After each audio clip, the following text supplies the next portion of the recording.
এই হলো Japanese. Hello, আসসালামু আলাইকুম গাইস।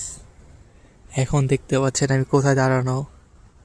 এটা একটা জাপানিজদের শ্মশান আর কি বলা যায়, কবরস্থান। এটা হলো জাপানের কবরস্থান জাপানিজদের আর কি। এটা একটা বড় ভাইয়ের বাসায় আসছিলাম, তার বাসার কাছে। তো আপনার দেখায় ভিতরটা। এই হইল কবরস্থান। এটা হলো প্রিয় কবরস্থানের দুই বড় ভাইয়ের সাথে।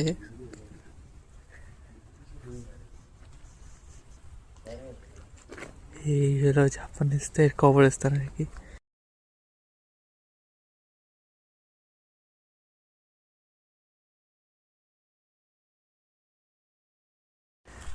সো এটা কবরস্থান জাপানিজদের আর কি।